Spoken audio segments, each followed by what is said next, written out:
đi lấy khăn để ông lau khô đầu tóc và mình mẩy. Uttija hỏi Phật: Sa môn Cồ Đàm, thế giới là còn mãi hay là sẽ có khi bị hoại diệt? Phật mỉm cười nói: Du sĩ Uttija, tôi xin phép không trả lời câu hỏi đó. Uttija hỏi: Thế giới là có biên giới hay không có biên giới? Tôi cũng không trả lời câu hỏi đó. Vậy thì thân thể và linh hồn là một hay là hai? Câu hỏi này tôi cũng xin phép không trả lời. Vậy sau khi chết, Sa môn Cồ Đàm còn hay là mất? Câu hỏi này tôi cũng xin phép không trả lời. Hay Ngài nghĩ rằng sau khi chết, Ngài vừa còn mà cũng vừa mất?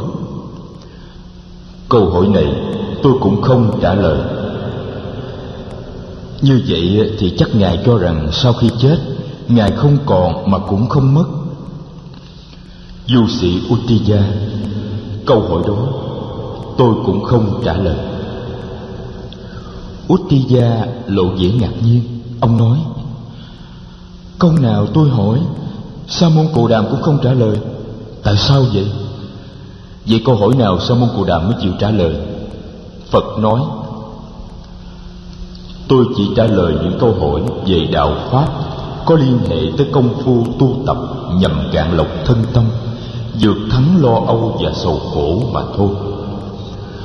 Đạo pháp của Sa môn Cồ Đàm có thể cứu độ được bao nhiêu người trên thế giới? Phật lặng yên không nói. Du sĩ Uttija cũng ngồi yên lặng. Sợ vị du sĩ nghĩ lầm rằng Phật không thèm hoặc không đủ sức trả lời những câu hỏi của ông ta, và nghĩ như thế thì tội nghiệp cho ông ta quá. Đại đức A Nan Đà lên tiếng: Du sĩ Uttija, để tôi nói cho bạn nghe một ví dụ này, và bạn có thể hiểu ý của thầy tôi. Giả dụ có một ông vua kia cư trú trong một thành trì thật kiên cố, có hào sâu và hầm trong bao quanh. Chỉ có một cửa ra vào mà thôi, và ở cửa ra vào ấy, vua đã cử một người thật sáng suốt đứng canh gác. Người gác cửa này chỉ cho vào thành người nào mà ông ta biết và nhận mặt được. Ngoài ra ông ta chặn lại tất cả mọi người lạ mặt. Ông ta cũng đã đi tuần tiểu chung quanh thành trì và biết rõ rằng không có một kẽ hở nào do đó ngoại nhân có thể đột nhập được vào thành, dù cho một cái lỗ nhỏ đủ để một con mèo chui qua. Ông vua trấn ngự trong thành không lưu tâm tới số lượng những người được phép qua lại cổng thành. Ông vua ấy chỉ quan tâm đến việc làm thế nào cho kẻ gian không đột nhập được vào thành. Thầy tôi cũng vậy. Sa môn Cồ Đàm không quan tâm mấy tới số lượng những người theo đạo. Sa môn Cồ Đàm chỉ quan tâm tới những pháp môn có hiệu lực ngăn chặn và diệt trừ tham dục, bạo động và mê vọng để thực hiện an lạc và giải thoát mà thôi. Nếu bạn hỏi thầy tôi những câu hỏi thực sự hữu ích cho việc điều phục thân tâm và tu tập thiền quán, thì thầy tôi sẽ trả lời bạn, chứ sao không?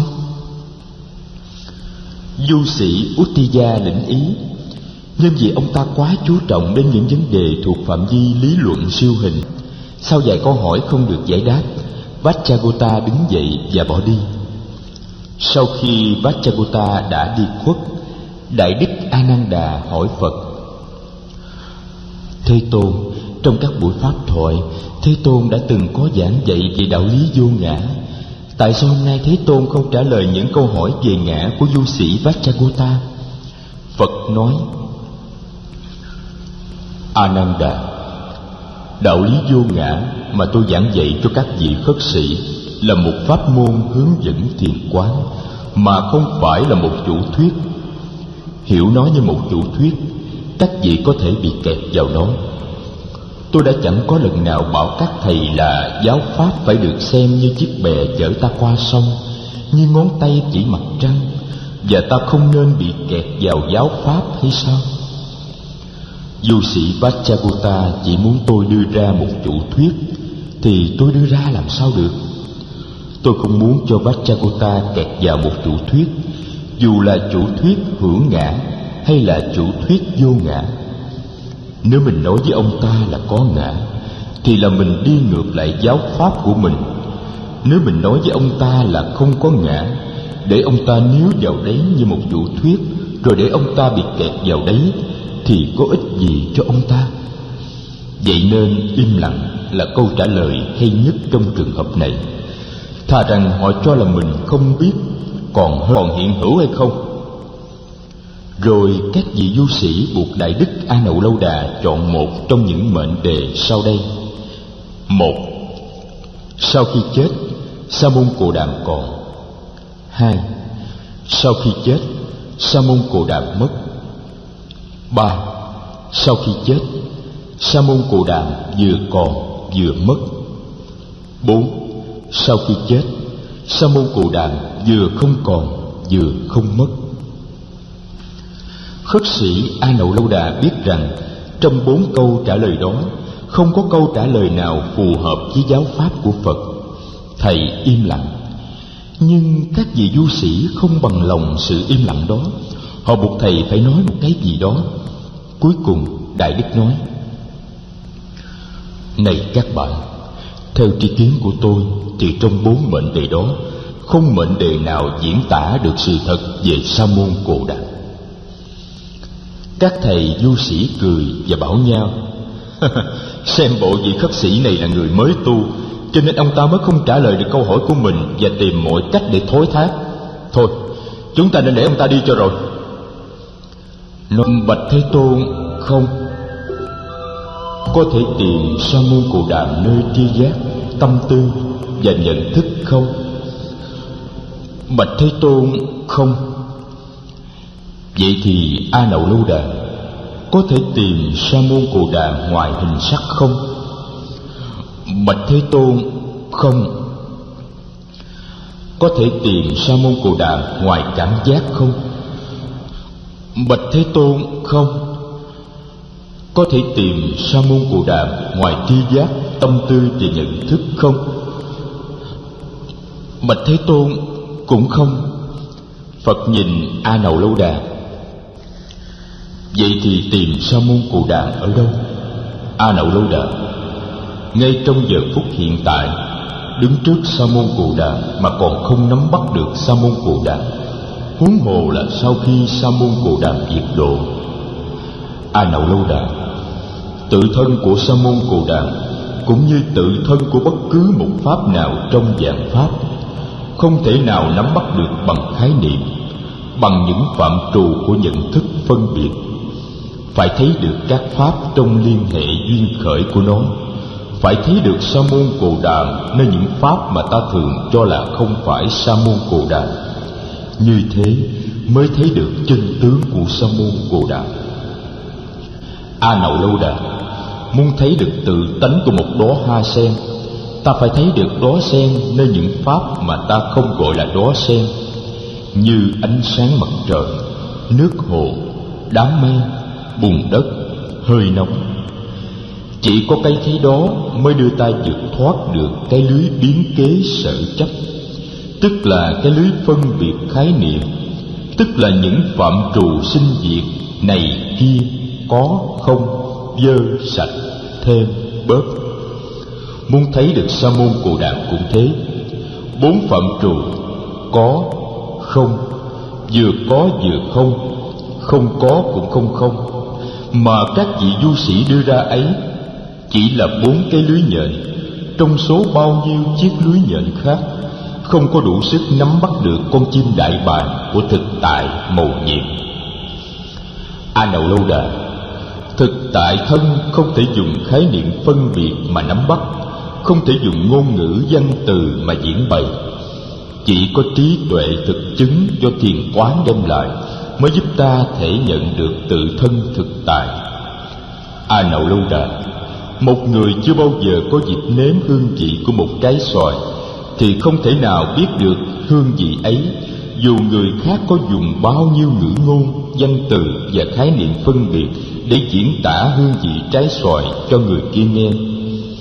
Chỉ có kinh nghiệm chứng đắc trực tiếp mới đưa ta thể nhập được thực tại. Do đó, tôi đã từng nhiều lần nói với các vị là đừng nên đi lạc vào thế giới của hí luận để đánh mất thời gian quý báu của sự tu tập quán chiếu.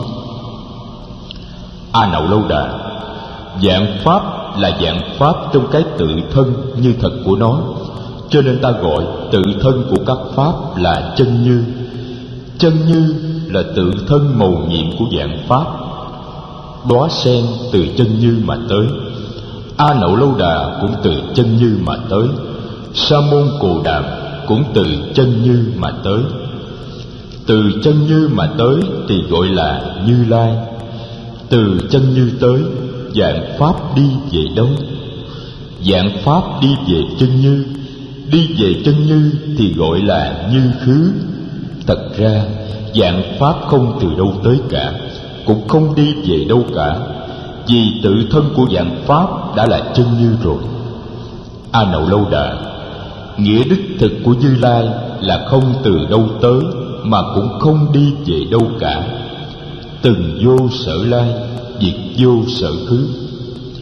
A Nậu Lâu Đà, từ hôm nay trở đi tôi sẽ tự gọi là Như Lai. Như Lai ưa từ này, bởi vì từ này tránh được ý niệm phân biệt, có thể thấy được trong các đại danh từ tôi và ta. Đại đức A Nậu Lâu Đà mỉm cười: Bạch Như Lai, từ nay xin người cứ tự xưng là Như Lai đối với chúng con. Chúng con biết rằng chúng con cũng từ chân như tới, nhưng chúng con không tự xưng chúng con là Như Lai. Chúng con chỉ để Như Lai sử dụng đại danh từ này. Thế Tôn, mỗi lần Thế Tôn tự gọi mình là Như Lai, chúng con lại có dịp được nhắc nhở để quán chiếu và nhớ rằng chúng con cũng thuộc về cùng một bản thể chân như, bất sinh và bất diệt. Phật mỉm cười. Như Lai rất vui lòng vì đề nghị ấy của thầy A Nậu Lâu Đà. Đại đức A Nan Đà có mặt trong buổi tham vấn kỳ diệu hôm ấy.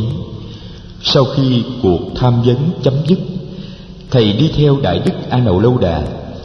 Thầy đề nghị là ngày hôm sau hai người sẽ lên trùng tuyên cho đại chúng nghe nội dung của cuộc tham vấn từ đầu đến cuối, và Đại đức A Nậu Lâu Đà sẽ bắt đầu buổi trùng tuyên bằng cách thuật lại cuộc đối thoại giữa thầy và các du sĩ ngoại đạo trên đường phố Xá Vệ.